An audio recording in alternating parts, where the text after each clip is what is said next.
Hey everyone, I know it's spring, but it's never too early to think about harvest. Gearinghoff is head of the class no matter the crop, making premium harvesting heads for all your harvesting needs. Check them out at gearinghoff.com. I said, am I a GMO now? And he was like, I don't know what you're talking about. And I was like, a genetically modified organism. Am I a GMO? And he was like, I have not thought of it that way, but yeah, kind of. Yeah.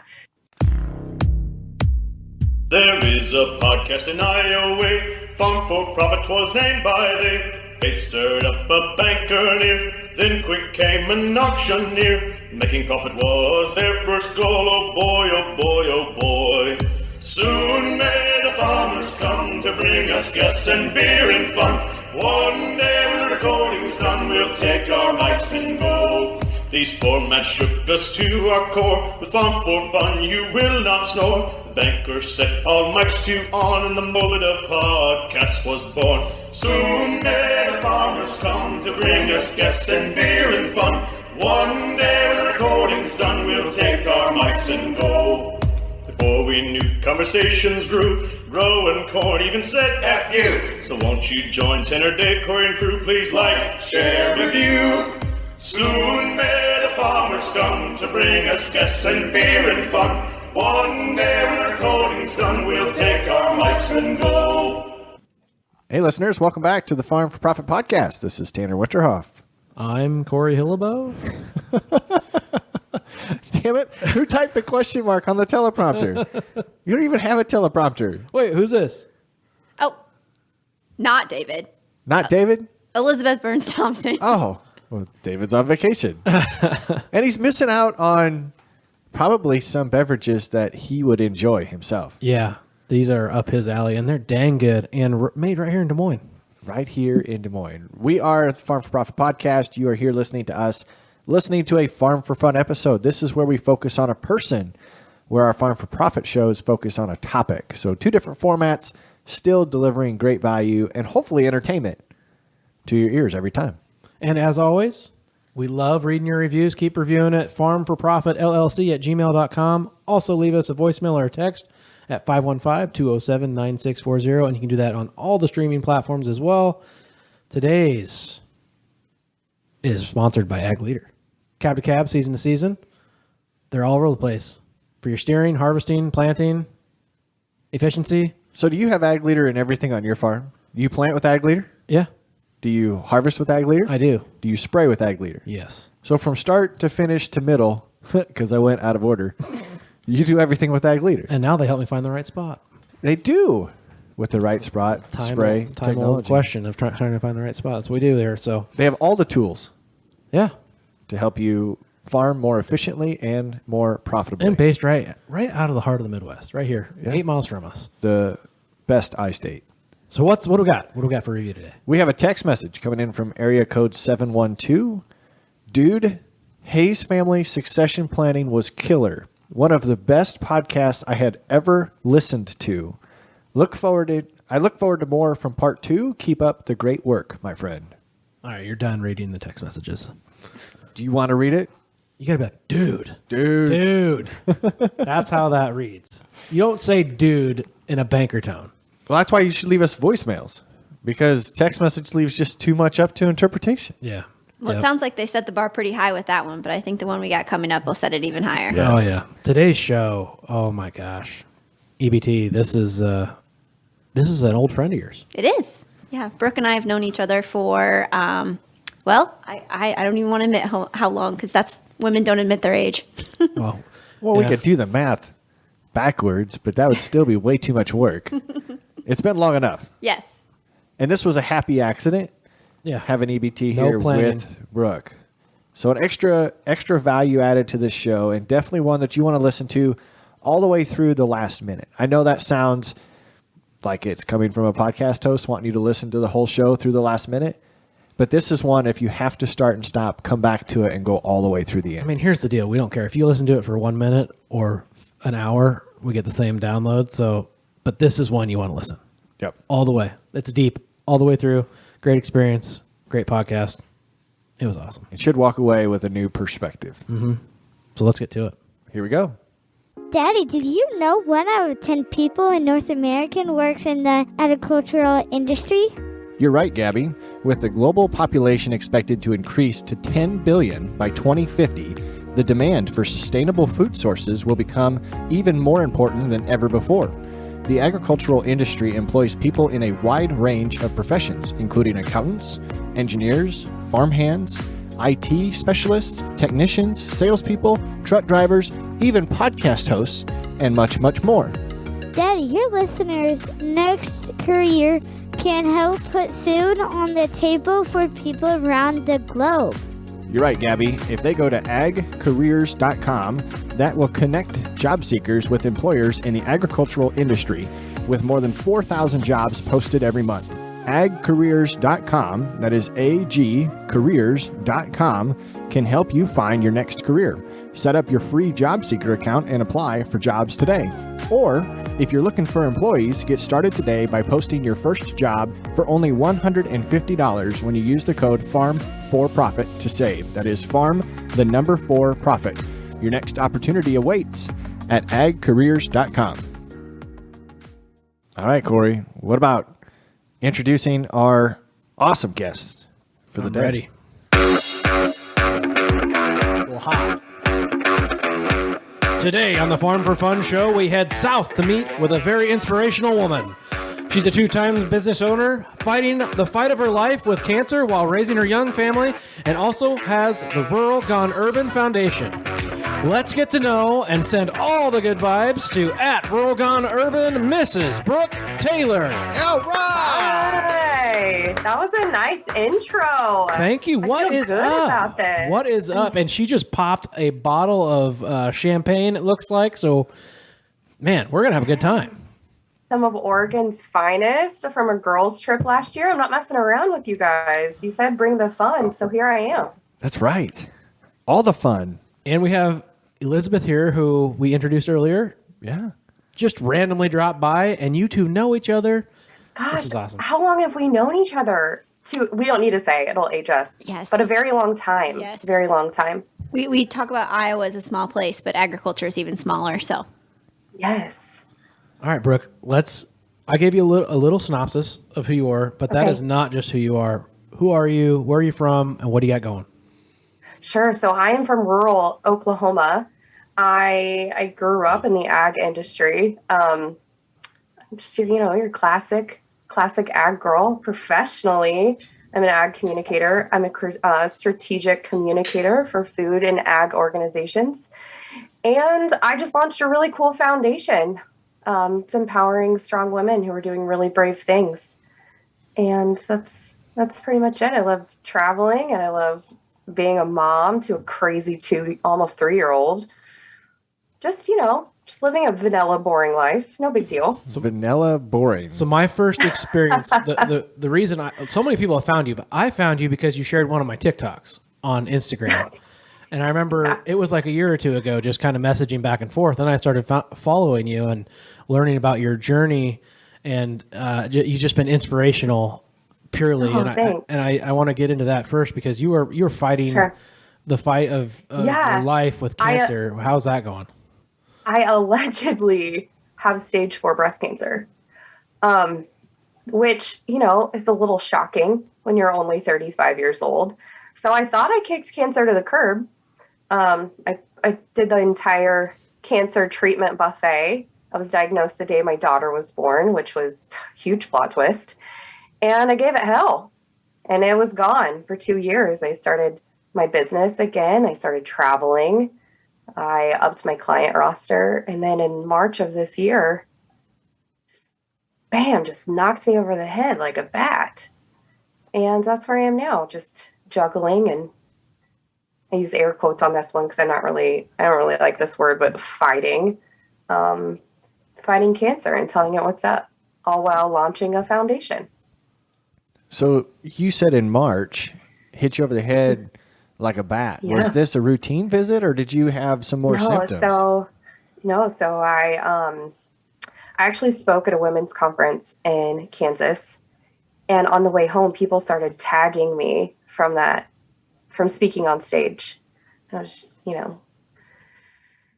And I was seeing these pictures and I was like, holy cow, I look like a tick who just ate and ate for, like, what's wrong with me? I looked like Violet from Willy Wonka. I was like, cannot be what I look like. And I just kind of gained like a significant amount of weight in like a month. And I went to the doctor. I said, something is broken. I don't know what it is, but something is broken. I don't figure it out. So they ran the gamut of tests. And that is where I learned that even though when I went through cancer during round 1, they told me I had a complete response to chemo, there was no residual cancer anywhere in the amputation of the double mastectomy, that this time I'd come back and it was in my pelvis, my lungs, my spine, my clavicle, my neck. It was pretty much everywhere. I looked like I'd just been sprayed by a shotgun shell. So it just kind of just showed up. There wasn't really a reason after 2 years of just, letting my hair grow back out. Right. Oh, I can't imagine. No, I can't imagine anything. I can't imagine the first diagnosis. Yeah. And then saying it's gone and then coming back. Oh my gosh. And like statistically, it didn't make sense that it came back at all. I remember my oncologist, he called me at like 6:00 on a Friday night. And I was like, I knew the second I saw his name pop up on my phone. I was like, oh crap. Like I'm a goner. I have triple negative breast cancer, which means it's not driven by hormones. It's pretty aggressive and very significant to younger women. And the odds are not good when it comes back. Statistically, if you were to spend some time on the internet doing any type of Google search, it's going to tell you the average once you receive that metastatic diagnosis is 13 months. And when you have a 2-year-old looking at you, that's not a lot of time. No. It's not a lot of time. So I'm very fortunate, though, that I have a little bit of celebrating. And I don't know if you guys are ready for the celebrating, but I haven't told anyone this yet. Oh, we'll celebrate right alongside.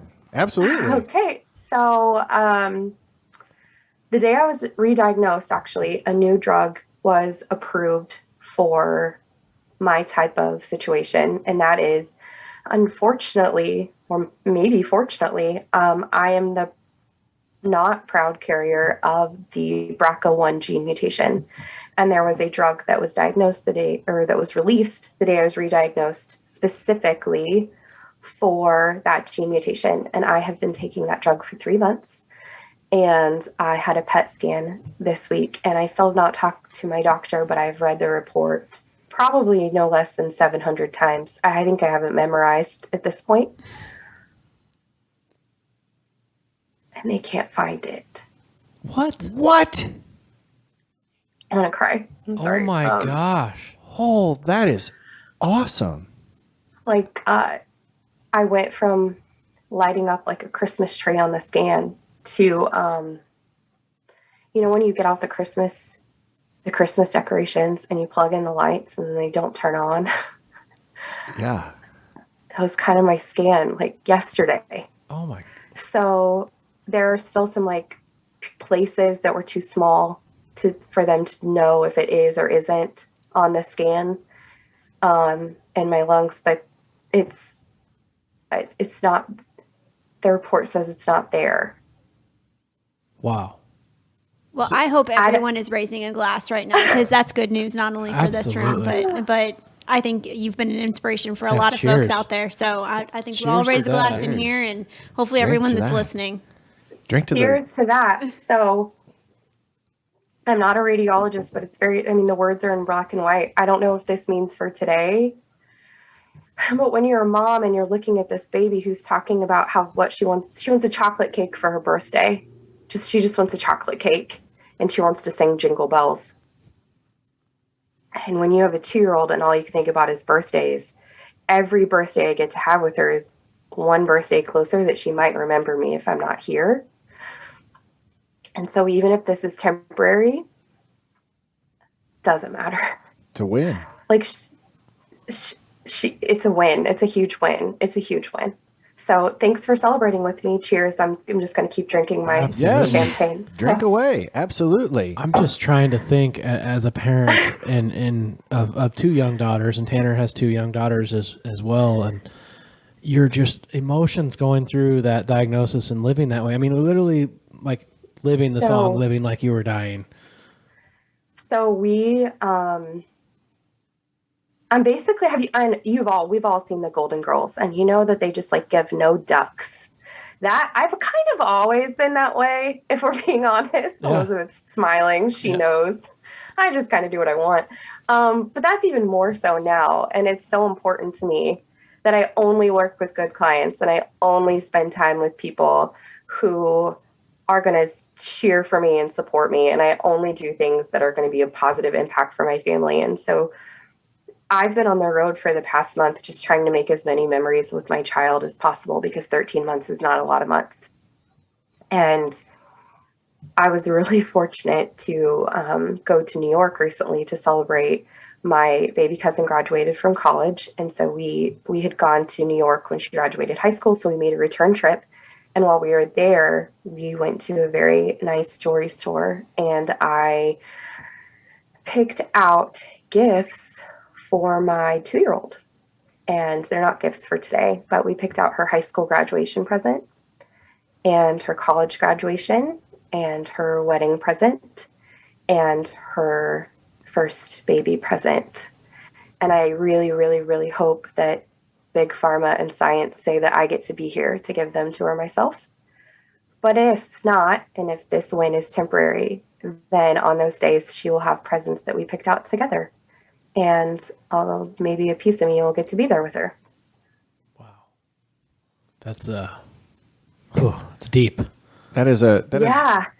So one thing I will say, having had the privilege of knowing Brooke for a number of years now, she has a perspective on the world that even prior to this life experience was unlike most. She was a glass half full. I'd say a glass 3/4 full, or always full, maybe, if there was such a thing, even prior to all of these experiences. And it takes a lot to carry that through, what you have experienced thus far, but then also allowing that to amplify even further and utilizing that to support others. And I think that's what you're doing really with this foundation that you've just created. Yes. So in March, when cancer made its brutal return, all I could think about is, selfishly, what is the legacy that I'm going to leave for my daughter? How will she know what I believe in to my core? And for me, my biggest thing is love and cheerleading without an asterisk. Like, we just support people, period. And that's how I've lived. It's how I've lived my whole life. Like, that's just my favorite thing to do, is to cheer people, because like there is never harm in cutting someone else down at the knees. Like, we're all better together, period, hard stop. And so all I could think about when I was surrounded by this ginormous family and all of these incredible friends, and I've lived all over the country through my 20s, and I saw my friend groups kind of just all in different time zones. And all I could think about were the women who didn't have that community, and how lonely it would be and how scary it would be to walk through that diagnosis and not have all of those people. And so I pulled my network close together and I said, I have a crazy idea. What if we take my business name, which is Rural Gone Urban, and what if we launch a foundation and we support people without an asterisk? We don't ask questions. We just say, hey, we believe in you too. And if you don't have a community, we can be that for you. And so we are in the phase right now of building a foundation from scratch isn't easy. I'm learning the hard way, but I have a really great board, and the foundation has 3 pillars. And the first is scholarships for B and C students. Because I don't know about you guys, but like, B and C students are pretty awesome too. I mean, I was told I shouldn't even go to college because to be honest, I fell asleep during the ACT, which my bad. But then I went to college and I had a great time. I spent way too many days down at the Penny. on the strip. But then I also was the homecoming queen because I just like thrived once I got there, and that was pretty awesome. And then I launched a business from scratch, and that takes balls to launch a business. Absolutely. You guys know that. Like, you spend Friday nights reading like irs.gov, and could you imagine if someone gave you just a no questions asked grant and said, do whatever you need to do for your business? It would be game changing. Yeah. I'm already thinking of how I could spend it. Yeah. Right? Game changing. And then, of course, the third is it's for women who are like me fighting cancer and don't have the support or the finances to do the things in the middle, the gap. Yeah, there's insurance. That's great. It pays for the things to keep you alive. But what about the legacy that you're leaving? What about printing all of the 40,000 photos on your phone so that when your phone becomes outdated and no longer charges, your toddlers have pictures of you so they can remember you? Wow. That's things you wouldn't think about. Well, you don't think about it until you're put in a position of perspective. Right. And what if your photo, like how many photos do you have on your phone with your children? And now what if you just left and they never got those photos? Like how would they know you? How would they know your face? And all the photos you probably want to go through and take out of there. Yeah, delete. Like we all have screenshots on our phones that we've sent to group chats and delete. Yeah. Yes, ma'am. Yes. That one should not have got printed out at Walmart. Yeah, no, delete that one. It's not a good one. We don't need them to see all sides. Of course. No. Curate that memory you're leaving behind. So the foundation, oh my gosh, I cannot believe that the people who are on the board said yes. But honestly, how could they look someone in the eyes who's battling stage 4 breast cancer and say no? So they kind of had to, for being honest. I love them dearly, all of them. And they all bring something different and unique and supporting of one of the 3 pillars. So we are currently in the structure process of, we need to give out scholarship monies, but we need infrastructure to make sure that we are, oh no, I lost an earbud. We need to put structures in place to make sure that we are being efficient with the application process, and we're raising money because we have to make money before we can give it away. Right. So that's what we're doing now, and it's so much fun. And it's just, for my career, I've ridden for everyone else's brands my entire career. I worked for corporate advertising agencies, working for food and ag organizations at the national and the international level. And then I launched my own business, and I was still working for other people's brands. And now the Rural Gone Urban Foundation, I get to ride for my own brand and build this community of people that's doing something very purposeful. And what a silver lining to a really sucky season. Absolutely. And there aren't very many people that could have the same perspective that you do. You're powering through this, at least from what you share, which you take pride in. No filter. There's nothing being held back. No filter. So I'll tell you, it's not all sunshine and roses. I worry sometimes that people see what I put on social media and maybe I share too much highlight, because you know what? Going to Disney World with your family, awesome. I also puked in Toy Story Land, so that was very unawesome. We went on a cruise and we were in the Bahamas. Awesome. I was also swimming. My husband said I looked like the Unabomber. I was swimming in a Columbia hoodie because my medication makes me allergic to the sun, as I learned in Toy Story Land. So very unawesome. But I try to, I think Elizabeth could attest to this. Like, I'm just real. Like, I'm going to talk to this. This is just who I am. So a lot of people ask, how do you do this? Well, I'm doing the same thing you guys would do. You don't really have a choice. Like, what am I supposed to do? Honestly, this huge win that we're celebrating, it's a win today. It could turn on me next week. Like, my body just woke up one day and chose violence. That sucks donkey balls.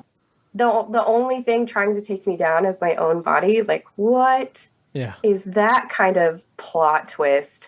Yeah, who would have thought that one up? You literally said, I'm going to build up everyone, and then your body says, nope, F you. Everybody except you. Just kidding. And it's literally, okay, so when you get cancer, people come out of the woodwork giving you advice. That's super cute. Mine is my actual DNA trying to take me down. So I just don't think essential oils are going to fix that one, Right.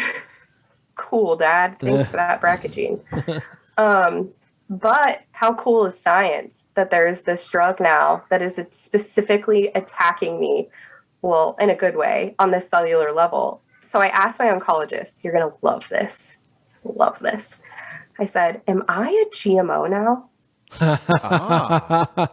And he was like, I don't know what you're talking about. And I was like, a genetically modified organism. Am I a GMO? And he was like, I have not thought of it that way, but yeah, kind of. Yeah. So guys, I cost extra now. Yes. You should be a swag brand. I'm special. Yeah. I am a GMO. That's your next t-shirt. So, I am a GMO. You guys don't want I am a GMO. Yeah. 100%. Oh my gosh. How much? Okay. My t-shirt shop. Let's talk about it. Listeners, are you looking for precision ag technology to level up the farm equipment that you already know and love? Ag Leader offers the complete package of year-round precision farming tools that can be used across different colored machinery to help you steer it, plant it, apply it, harvest it, and manage it more efficiently and profitably. For every farm and every field activity, Ag Leader it. Contact your local Ag Leader dealer or visit agleader.com for more information. Yes. Cheers. Dahl Distributing dropped off some beverages for us today. What do we have to try? This is from Exile, so that's in Des Moines. Old RJ Tercey down there. This is a pineapple vodka soda. Pineapple vodka soda. So we get to try different drinks when we do these Farm4Fun shows. Sometimes they are absolutely disgusting. Sometimes there are new favorites. That's too good. So what flavor? What you said? Pineapple vodka soda. That's way too good. It's dangerously good. Oh wow! It's 5% alcohol, and it's like you're drinking water with a little bit of pineapple. Yeah. If you close your eyes and imagine you're on the lake. Yes. Can I get that in Oklahoma? That sounds delicious. Yeah, we might have to ship it to you. That's Next right. time Kristen comes down, we'll ship a case down with. I need her to come down. Let me tell you, I went on vacation for 3 weeks and I came back and my garden looks like a jungle. That is really good. That is good. That, as I said, sometimes we discover new favorites, and that might have been 99 calories, 3 grams of carbs. Oh, there you go. Oh, that's good. It offsets the piece of pie you just ate. It was not 99 calories. Kind of. You know what? Elizabeth, ruining my diet. All right, back to it. T-shirt shop. I cut you off. So last year, to the opposition of my accountant, I was like, I'm going to launch a t-shirt shop. Other people are doing it. It can't be that hard. I had no idea what I was doing. Have you guys... Like, you just launch a t-shirt shop. Anyway, it was a challenge for me. That's always been fun. I was working on, writing for my own brand. So I launched this t-shirt shop. And then a year later, my cancer comes back. And I'm sitting in my oncologist's office. And he said, how are you feeling? And I just started the new medicine. And I said, well, to be honest, I feel like donkey balls. Yeah. And he said, you should put that on a t-shirt. And I said, okay. I have a t-shirt shop. So great. So right that moment, he closed down all of his medical tabs and pulled up my t-shirt shop. And he's like, you do have a t-shirt shop.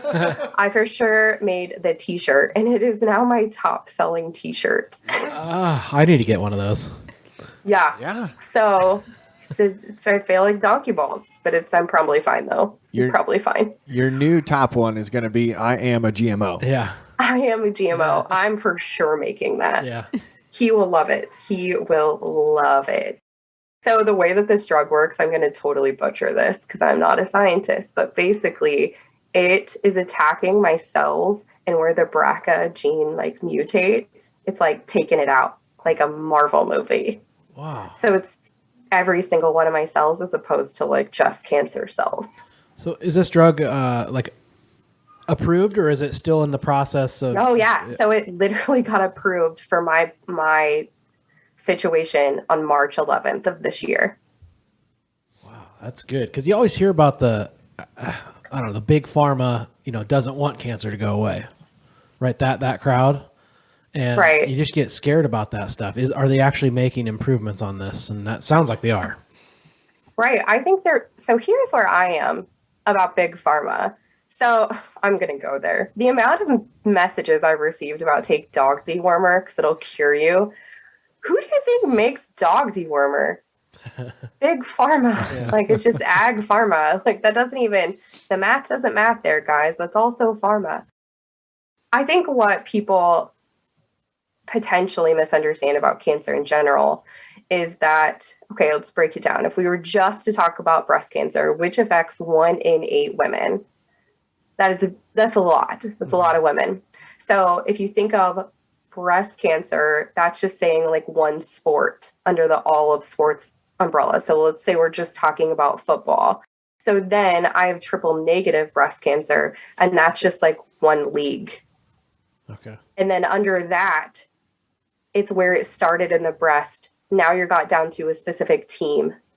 And then you keep going down and down and down. And now you're talking about like third string of a team, of a league, of a sport, of all sports.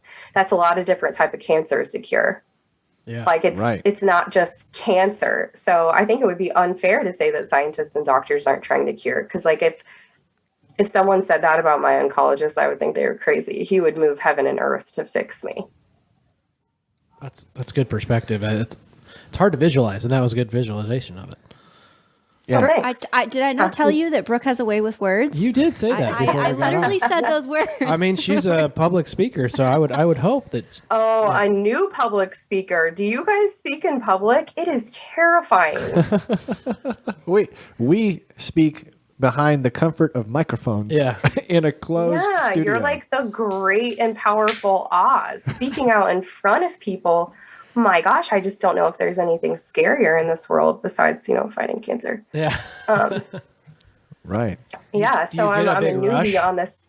I'm a newbie on the stage. I do have a speaking gig at the beginning of August. And when I said I agreed to it. I said, if you're looking for a public speaker, I'm not your girl. But if you're looking for someone who might stutter a little bit and bring the real and bring very inappropriate jokes, then absolutely who you should hire. And they said yes. So we'll see. Yeah, we have not. Let's see. I've been on for a couple of our own conferences. I've been on stage and given a 25 minute presentation.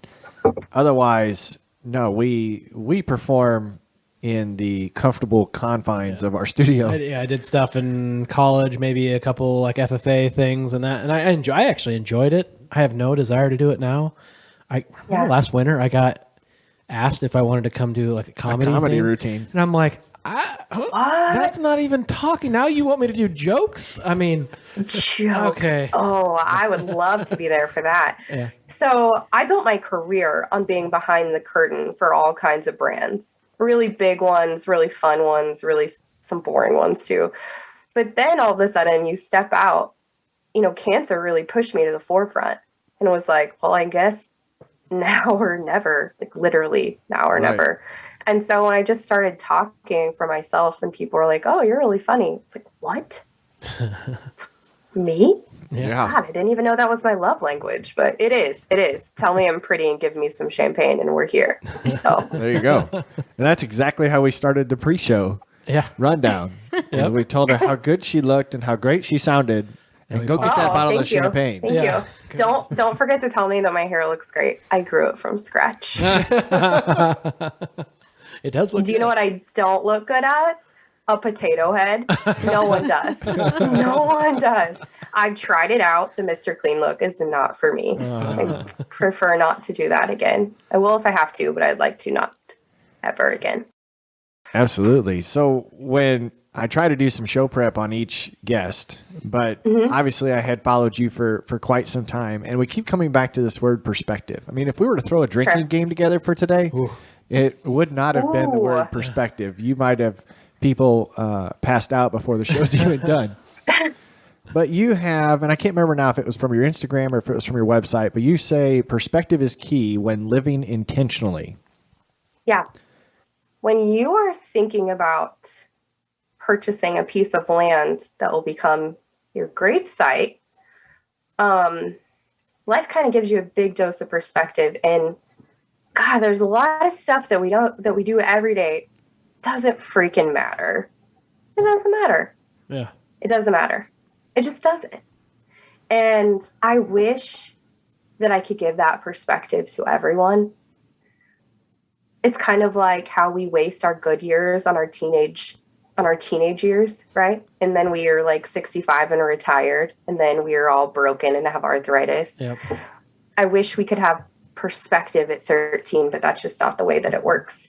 And I do have it earlier than other people. And I just think that this sounds so cliche. I don't care. I wish that we could all live every day and know that, gosh, it doesn't matter. Quit that job.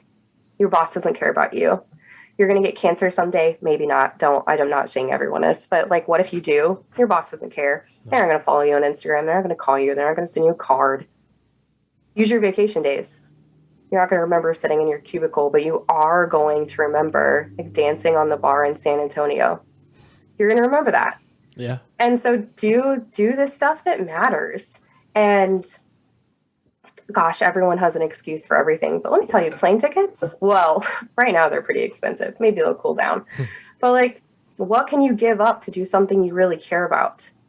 It's all about perspective. You know, in my 20s, I'm really, really proud of myself that I did not wait until I was 32 and staring down the gun barrel of a cancer diagnosis to be like, oh, well, I should start living like a Tim McGraw song. Yeah. I was already doing that stuff. And I was already cashing in plane tickets and using points and figuring out ways to do the stuff that was fun and mattered and doing the hard stuff and saying no to stuff that was just stupid. And I wish I could say that prettier and put a bow on it for everyone, but like, just do it today. If you're looking for permission, I am telling you that if something scary were to happen, it feels like walking the plank every day. And if you jump off the plank, it might be a really beautiful blue lagoon, but it also could be filled with sharks. That's not the time to start living, because you don't know if you get to plan the trip to Italy. Plan it while you still know for sure you have a future, because you will not regret thinking about those days and having those memories. Because I spent the year before I got cancer, I went on a 2-week tour of Europe with my really good friend, Lindsay. And I can tell you that on those days where I was in the fetal position in a bald head, just wishing I could fall asleep and the pain would stop for a little bit, I would close my eyes and I would think about drinking that fruity drink on that private beach in Nice. And I did not regret taking that trip instead of sitting in a cubicle. Absolutely. Yeah. And you've been doing that recently also. You guys just got back. You just got back from a really kick-ass I did. trip. We took the kid to meet Mickey Mouse, and she said, Mama, he's real.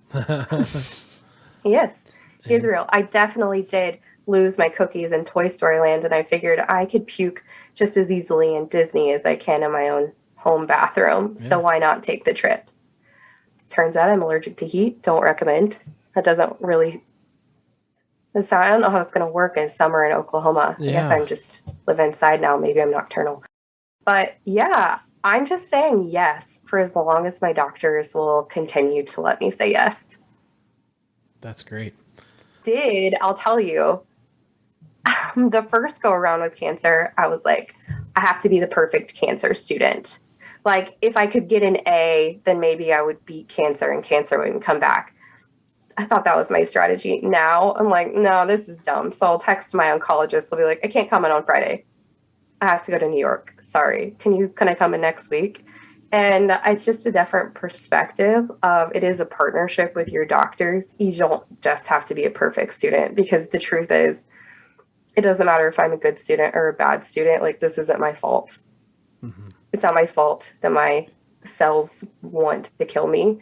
And so I'm just going to keep living the same way I've always lived and, be a little rule breaker every now and then. So I was going to bridge in from that. You talked about kind of the support system, obviously having a very real, which is definitely a trademark Brooke word. But talk maybe more about your support system, and, sometimes other aspects of life don't go initially as we had planned, and we get second chances at things. And i.e. your husband, I was hinting at your support system, because that is a very cute fairy tale story. Elizabeth knew me when I had my mulligan marriage. in my 20s, I was married to a tall, dark, and handsome human who was not the right fit. I'll cut this story quick and tell you that it ended with my dad showing up and packing all of my stuff in my cute little East Nashville bungalow and moving me home to live in the apartment in the horse trailer on my family's ranch. So you could tell that went from like Hallmark to Lifetime real quick. Yeah. But what happened was my husband and I got married, my now husband, my favorite husband, and we've known each other since 6th grade. And when I tell you that I would not be alive today if it wasn't for that caretaker, like he was just the right guy. Like, you'll appreciate this. So after my biopsy, before I knew that I had cancer, it wasn't like it was like wound care. And I was like, oh no, I don't know what to do. I'd never had a stitch in my life. I've never been sick. And all of a sudden I'm like, have this wound. And he was like, oh, I have a first aid kit in my hunting pack. I was exactly where I needed to be. And I was like, sure enough, there you are. There you are. I'm just your hunting pack. His hunting pack. At least it wasn't from the Fairwing barn or something. Right? Just going to spray some iodine on and we'll get it cleaned My up. husband is like the quietest human. He never talks, especially if I have my phone or my camera on. People of Instagram think that he never smiles. The truth is he's always smiling and always laughing. And he thinks it is so funny that the people online don't think that he ever smiles. It's become his thing. But he came along for the real ride for me. I just decided when you get a scary diagnosis, I think it's just our instinct now, especially in 2022. We get on the internet and we start searching for anyone who's walked this path before us and is still alive. And what I found was there weren't a lot of people. And so I thought, well, I can be that person. I can be funny and bald and I can show my bald head. If everyone else is embarrassed by their bald head, like, I don't care. I don't have anything to prove. Seriously, guys, I looked bad. There were no wrinkles on my face because I was so swollen. I had no neck. I could see like my cheeks by just looking, just out of my eyes. The steroids, they did me dirty, man. They did me dirty. The movies are all like, you get cancer and you get skinny. Liars. Liars. Like, that is BS. I looked like, I already said this one, but it is true. Violet from Willy Wonka. Just blew up like a blueberry. But that's where the real came in. And then that's where all the followers came. I think people found it refreshing. That was like, honestly, this sucks. Right. And they're like, yeah, it does suck. It does. This isn't a good time. No one's having a good time here. And so I started the real. That's kind of where I still am. And that sometimes life isn't all rainbows and unicorns. Sometimes it just really sucks donkey balls, but it can still be good. You know, I go to the oncologist and people still get excited that I walk through the door. Like, I'm like the mayor. They're like, hi, Brooke, how are you today? Your hair looks so great. I'm like, they don't do that for everyone. And that's because every time I step foot in that office, I think, listen, I don't want to be here. This isn't going to be a good time, but I can maybe have fun doing it while I'm here, period. Right. And how can you imagine being an oncologist or an oncology nurse? How sad. Oh. Every day people are dying. You're not bringing life into the world like you're trying to keep people from leaving. And how refreshing would it be if someone, made you smile? So, well, that's why you're memorable. You're probably definitely in the minority. It's all about perspective. It is. Perspective and drink. And drink. Cheers to that. Let's do that. Let's take another drink from Doll Distributing. Another Exile vodka soda? Yeah, it's a tropical vodka soda this time. So let's give it a try. These are clear like White Claws. But they do not taste sugary like White Claws. No. I can attest you guys all have, happy looking faces while drinking this. Yeah. It looks like you're enjoying yourself sitting on the beach. She can tell I'm happy. That is a testament. It tastes like the Bahamas. That's why I've not been, but I can assume it tastes like being on a beach. Very blue. Very blue. I think Dave's going to be mad that he missed this one too, because he doesn't like beer normally, but he probably would like these. Man, those are both really good. Yeah. Probably going to be on the buy list. Yeah, they will. Buy or cry. Buy that one. Absolutely. So, more about what you're doing professionally.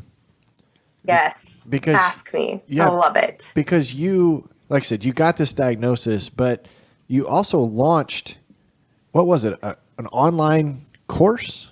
A training session? Yes. What'd you launch? Okay, so let's talk about all of the things. So professionally, I launched Rural Gone Urban as a consultant. So I worked on a TV show as an ag expert, which meant that anytime we were filming at a farm or a ranch, that it was being accurately depicted. I work with... What a fun job. It was the best. It was so much fun. And I got to pick the locations. That was cool. Bring in some of my friends to be featured. That was even cooler. I work with mainly, corporate comms groups on their strategy on reaching consumers, because as the real, like, I am not afraid to ask the tough questions of, is that actually working? And also, maybe that sucks. Maybe that's a bad strategy. The Oklahoma Beef Council, I launched their digital strategy. So I got to work on some really cool commercials with an NBA player. That was pretty fun. Got to concept and direct those. And then I work with some pretty fun clients. So when Cancr happened this year, I did have to let a few clients go because, Cancr. But I do get to work with some fun people that you might know or might have heard of.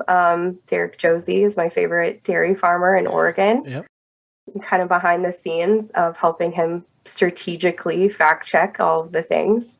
I adore working with him because nothing he puts out is, he's texted someone and someone, me, has read like a 70-page document somewhere to make sure it's accurate, it's factual. Yeah. I just do a lot of random things professionally. But then on top of that, I launched a course, and the course, basically, it's treat your life like a business. So what I found was there are all of these humans who spend so much time doing things that they don't like, paying bills, paying doctors, organizing their life, making sure that they've left a legacy behind. And by legacy, I mean, okay, think about something from this, like, very simplistic. Say your grandma passes away and she has a dresser full of jewelry, and it means nothing to you because you don't know that that's a ring that she purchased on a trip when she was 32 years old. And so it's all of these tips and tricks to how, simple things like open a family email and make sure all your medical receipts go to one location. So when you're doing taxes at the end of the year, just open that email address and download all the receipts, to how to leave a family legacy. And so I launched that course basically just saying, this is how I run my life because I got cancer. And this is how, having cancer is a full-time job in itself on top of having a full-time job and being part of a family. And so I made that available for anyone who wants to purchase it on my website. And then, of course, I have the t-shirt shop, which are all designs by me or other rural designers. Also, I launched another business in December because, of course, I don't have enough things going on. It's called Brand Camp. I'm a co-business owner, and the whole purpose of Brand Camp is taking all of the knowledge and all of our experience working on the national and international level as corporate communicators and taking that to rural America for small business owners and helping them launch websites with minimal resources and getting all of our time. And it is the coolest concept because we pack like a week and a half worth of time into 3 days. So we start at 9 a.m. and we don't go to sleep until like the last computer is shut every night. And we don't leave until everyone has launched their website. Paint a better picture of that, Brooke, because it's not just putting people in like a hotel conference room, at folding tables and, sit here and look at a projector screen for hours on end. Like, this is distinctly differently dynamic based on what I've seen. So we've all been to what Elizabeth described as that harsh overhead lighting, uncomfortable tables, bad Wi-Fi, terrible snack bar. And so what Dana and I do is we find the coolest locations that inspire your creativity. And maybe you're sitting in a couch, maybe you're sitting on the floor, maybe you're pacing the room as we're doing a presentation. And the entire goal is to teach someone how to fish. So I know for a lot of small business owners, they make a huge investment for someone to help them build a website. And then they can't access the website and they don't know how to navigate it and to change things. Change small things like change a phone number, change the copy. And so we teach everyone from start to finish how to operate every part of their website. And we're also giving them all of our strategic communicator knowledge. So for the last one, for example, while it's specifically about building a website, this base camp version of our camp, there were people changing their entire business structure because they had one-on-one access to us and they were taking advantage of, oh, maybe there's a more efficient way to run my business so I can prioritize what makes sense. And I know more than anyone how important that is, because when you get cancer, you don't stop working because the bills are still rolling in. And so whatever you can do to make things efficient, whether it's to scale later or to be prepared in case the unthinkable happens, that's what we are passionate about. So while we've worked with corporate teams our entire careers, Brand Camp gives us the opportunity to work in very distinct rural America and make a really significant impact. And it's really fun. So that's a bonus. I got the t-shirt for you. Oh, that's what got it. You're back here designing I got t-shirts? For One your time camp. at Brand Camp. That one time at Brand Camp. Damn it. Yeah. I'm done. No. Damn. Yes. Beat you to That it. one time at Brand Camp. I think Farm4Profit needs to go to Brand Camp. Well, I was just going to say that too. You know, when do we get our own fact checker? How big do we have to be to get our own fact checker? Yes. Everyone needs one. Everyone needs one. That's cool. Well, this has been an exciting journey in our conversation, but I don't want to close it out, but I want to go back to some of the comments you made right away in the beginning. And not that we glanced over them, but for our listeners' perspective, for those still listening, your daughter is almost 3. We turned 3 on July 22nd. And how much, Corey, do you remember from when you were 3? Very little, if any. Maybe getting Guys, bit in the face by a dog. If I graduate to heaven tomorrow, my baby won't remember me. Period. She will remember pictures of me. She'll remember the stories other people tell. And my biggest fear is people only tell her the good stuff. They'll put me on a pedestal because that's so easy to do when people graduate to heaven. And can you imagine it's already hard to be a girl today? Could you imagine growing up thinking your mom's perfect? Because I am not. I am so not perfect. I am the opposite of that. But mostly she won't remember me. And we spend every day together. She is just a mini me in a blonde-haired, curly-haired body, you know? And she won't remember me. But I'm going to fight like hell, so maybe she can. Absolutely. And where I wanted to connect that with is there's a TikTok trend going around right now that has the voiceover sound of farmers, people saying, you see me in the fancy machinery. I'm driving whenever you see me, I am operating big equipment. I'm playing with large toys, but what you don't see is the sacrifices that I make, the mornings that I leave and don't know what time I'll be home, the events of my kids that I miss. And that's still a stereotype. That's still an anticipated result of our listeners in agriculture. Mm-hmm. And it doesn't have to be that way. And again, perspective that Brooke has, and I want our listeners to have, is go to the baseball game. Go to the kids' concert. Even though the band sounds terrible, go. Just show up. You won't appreciate how good they are when they get good because you didn't know where they started. Yeah. So I'll tell you that.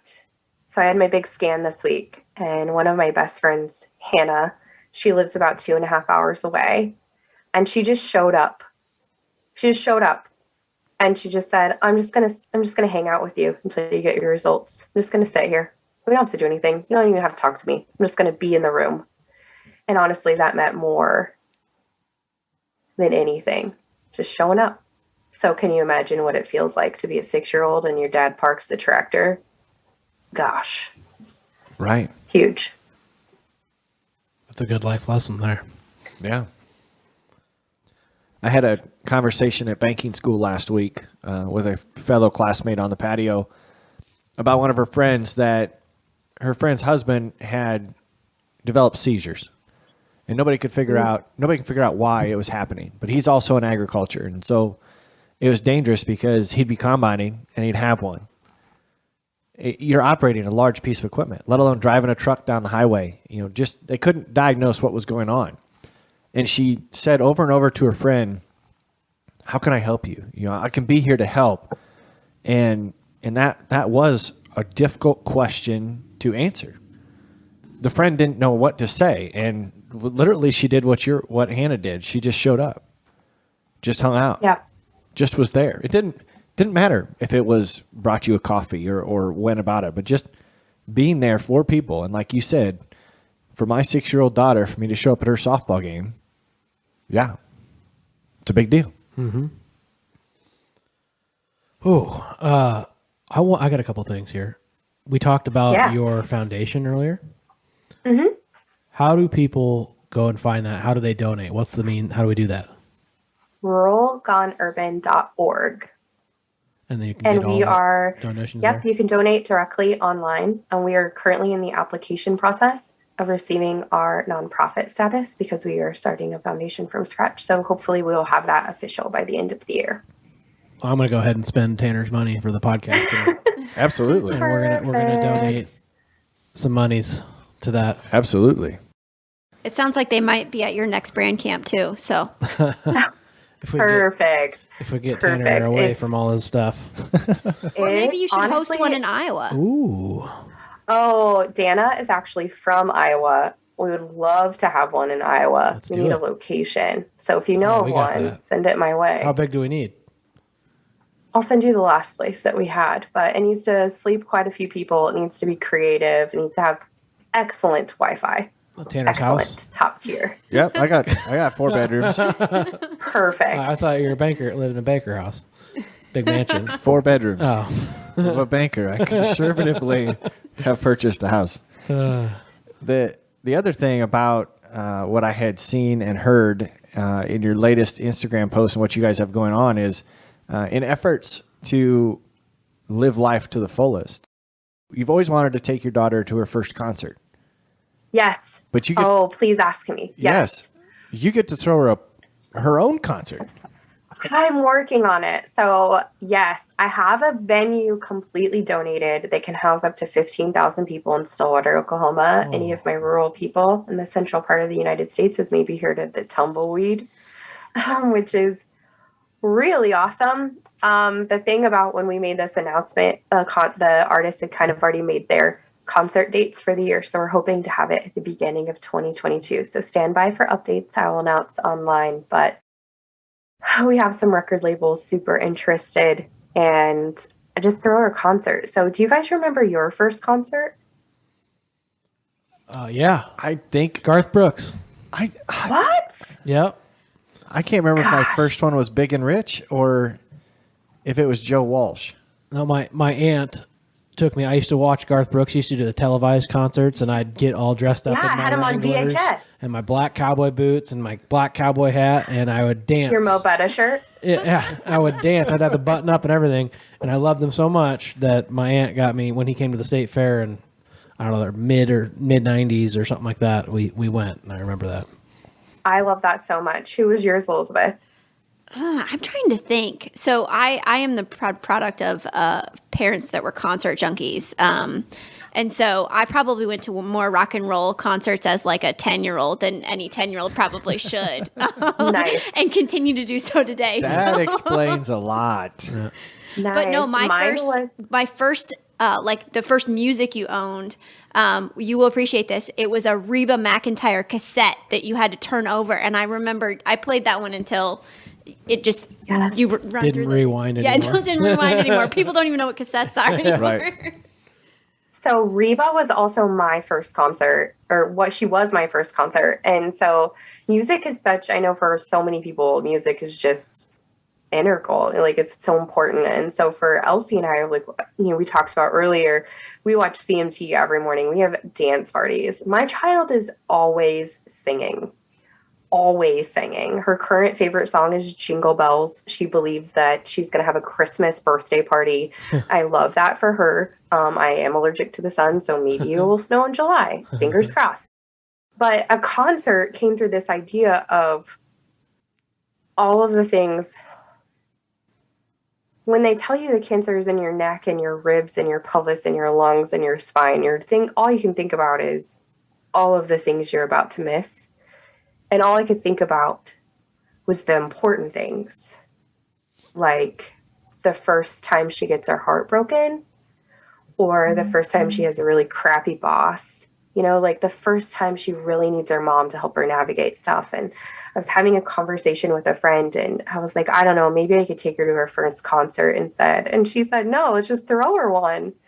And what a novel idea. How cool would that be? Could you imagine how embarrassed you would be as like a 19-year-old, and your icebreaker question is like, oh, my mom threw me a whole concert. It would be like equal parts pride and embarrassment. And I would love that journey for her. Yeah. That would be great. And no one would even know the bands anymore because it would have been like 20 years ago. Right. That'd be great. It'd be great for future Elsie. Absolutely. That's good. Yeah. We know that we are not the best interviewers, and we don't want to miss out on anything. So is there anything that you can think of that we should have asked you that our listeners would gain value from? Gosh, that's a deep question. I don't know. I feel like I've got all kinds of wisdom I should throw your way, but mostly my wisdom comes by way of like quoting terrible movies that no one watches anymore, like Wayne's World. 2 things. 1, if I were to impart any wisdom to anyone who's listening to your amazing podcast, that is, you don't need permission to live like a Tim McGraw song. You can live today like you're dying. You just can choose to live that through that perspective. And the second thing is, don't take life so seriously. Like, no one cares about your professional resume. No one cares. You just work on your personal resume. Okay, her resume is awesome. So, like, maybe, I don't know, she's kind of a big deal.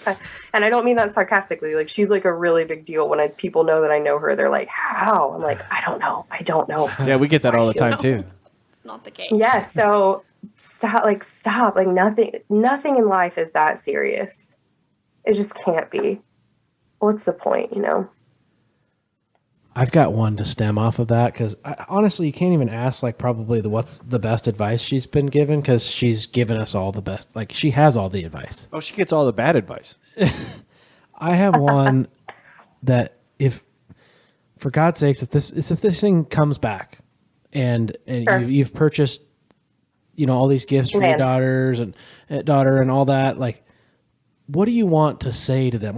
This is obviously something that's going to stay around forever until we're all dead.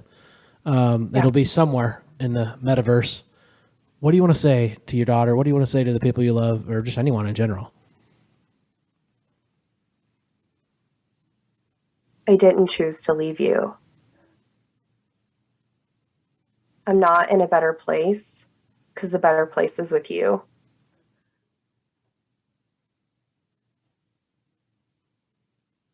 And I'm always proud of you no matter what you choose. There is no right way or wrong way, and there's no way you could mess up. I always think you're the coolest damn person, period. Awesome. I don't know. That's it. That's good. I just love unconditionally, support everyone. I think it was when you reached out, when you shared my TikTok on your Instagram, and I believe you said, I'm not going to quote it word for word, but you said, don't ever stop making TikToks. And you don't know me. You didn't know me. You didn't follow me. I didn't follow you, but you were just bringing up, just support everyone. A rising tide raises all ships. You were living it. You were living it then. You're living it now. I love it. Thanks. Thank you. Also, don't stop making TikToks. I took a little hiatus there for a while. Sometimes the pressure is to perform. The pressure is hard. Yeah. The pressure is hard. And you know what? Advocating or telling your story or whatever they're saying in commodity boardrooms these days. And the truth is, forget the algorithms and just be real. Because I'm not doing anything online I am an expert. I am a strategic communicator. I don't even follow my own rules. And do you know what happens? Real connection, Just real, authentic community. People sending me hundreds of messages a day telling me that they're praying for me. And I know they are. They're not just saying it. They're really part of today's celebration. They're part of it. And I think that's what's cool about social media. Is there's a lot of riffraff, but there's also a lot of cool stuff, and let that motivate us. Cheers to that. I agree. And I don't have anything prophetic to end the episode with. It's been a pleasure. The first time that I have cried during a podcast. Sorry. No, thank you. I mean, it's just bringing real to life.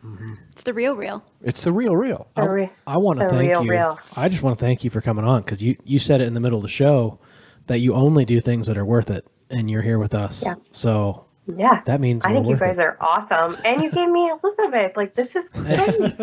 That is just, this was like not planned at all. This is just the universe coming together and being Fate perfect. has a funny way of doing things like that. I'm a big believer in. Yes, So. it does. Thank you guys. When I texted her the schedule, she did not know it was you as Brooke. She knew we had a Brooke at 6:30, but did not know it was you. I love that so much. Yeah, absolutely. So I'm so glad we could be the first to know your good news. I'm sure it's going to be out before we release the show, but this is. What would you ask of people? I know that you've given a lot of, like I said, prophetic advice and such throughout this, but you've also been pretty keen on telling folks what maybe not to do. So if there's someone that's in that situation of being in a supporting role, from your vantage point, what makes a good support system? It's exhausting being in the support role. And what's exhausting is, like, just because I'm celebrating today doesn't mean I stop taking chemo tomorrow. Like, I'm on chemo indefinitely. So I will always feel like I'm on chemo, which feels like donkey balls. Like, it's not a good time. Like, I'm not having a good time. So I think when you're a support role, it's don't forget that someone's sick, because it's really easy to do. Yeah. No, that's great. It. That's really good. So if we haven't said it enough, listeners want to follow your journey. How do they follow you? Where do they find you? What do they do to track you down? You can find me everywhere, Rural Gone Urban, which is Rural Gone Urban. That's when Elizabeth and I found each other. That's my single in the city post-college handle that I've stuck onto forever. So you can find me everywhere at Rural Gone Urban. And I'm most active on Instagram. Awesome. It has. Soon, that one time at Brand Camp will be here in Iowa. Yes. I hope so. Yeah. I'd love to come to Iowa, especially in harvest. My daughter would love to be part of that. Oh, that'd be fun. There you go. We'll consider it an open invitation. Yeah, you can come ride in the Bush Light Combine when you're up here too. So. Perfect. Yep. Okay. Well, thank you guys so much. Hopefully I missed bedtime, so Mom is off duty. No, thank you again. And listeners, we appreciate you hanging around for this episode, and hopefully you found as much value in it as we did sitting here having a conversation with Brooke. So listeners, thank you again for sticking around, and until next time, what do you say, Corey? Crack a Dole Distributing Exile beer. You deserve it. Remember, if you aren't farming for profit, you won't be farming for long.